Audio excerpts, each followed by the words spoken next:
অনেকক্ষণ হবে, তুমি আসতে থাকো। আসসালামু আলাইকুম। আচ্ছা, প্রাকৃতিক সৌন্দর্য বলতে আপনারা কি বোঝেন, এটা আমাকে একটু জানান। আজকে আমি আসছি কামারজানি গ্রামে। কামারজানি আপনারা হয়তো অনেকেই চেনেন। কামারজানি কোথায়? গাইবান্ধা জেলায় অবস্থান। কামারজানির এখানে একটি গ্রামের ভিতরে এই ব্রিজটা, এটা আসলে নির্মাণ করা হয়েছিল আপনার পানির স্রোত থেকে এই এলাকাবাসীকে ঘর বাড়ি গাছপালা জমি জমা এগুলো বাঁচাইতে, পানির স্রোত থেকে বাঁচার জন্য প্রায় 28 বছর আগে নির্মাণ করা হয়। এখন আমরা এখানে আসছি একটু ঘোরার জন্য।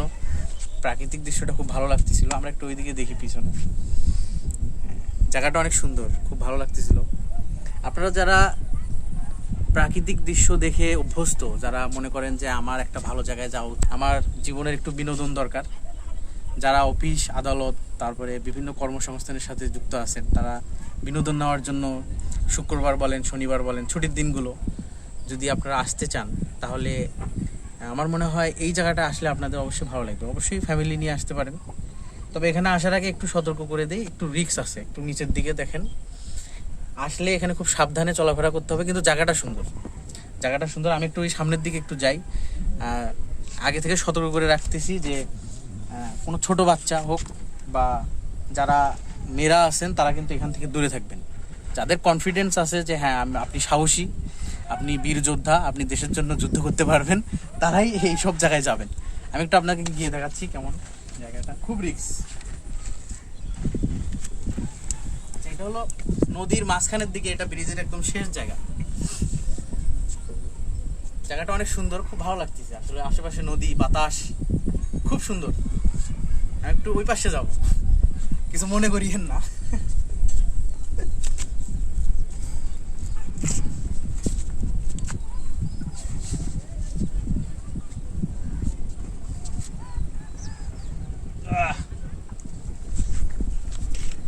ওয়াও,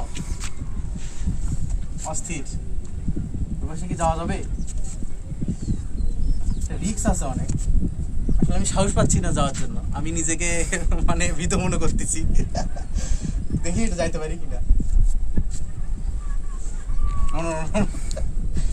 আসলে আমি যদি এখান থেকে এখানে যাই, তাহলে আমার আসার কোনো ব্যাকআপ নেই।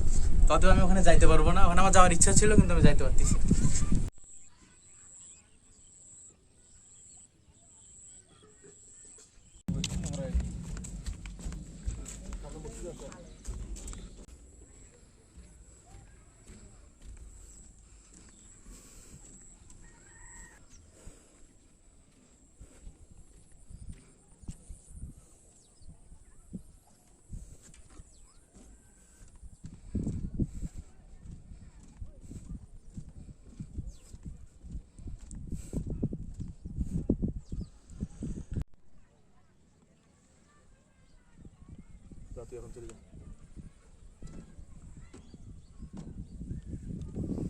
আমরা এই ব্রিজের এখন উপরে আছি। আমরা একটু পরে এই ব্রিজের নিচে নামবো।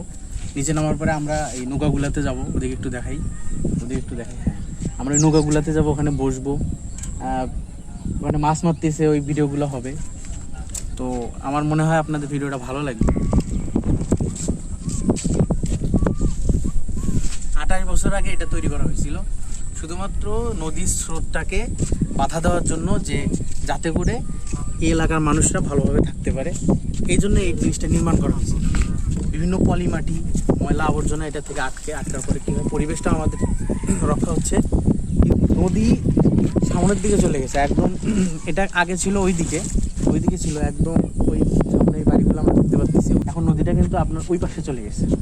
তো এই ব্রিজটা দিছিলই এই কারণে যে যাতে করে মানুষের সুবিধা হয় এবং মানুষরা যাতে এই এলাকায় মানে স্বতঃস্ফূর্তভাবে থাকতে পারে, বন্যা যাতে না হয়, ঘর বাড়ি কারো যেন ক্ষয়ক্ষতি না হয়, এই জন্য এটা নির্মাণ করা হয়েছে।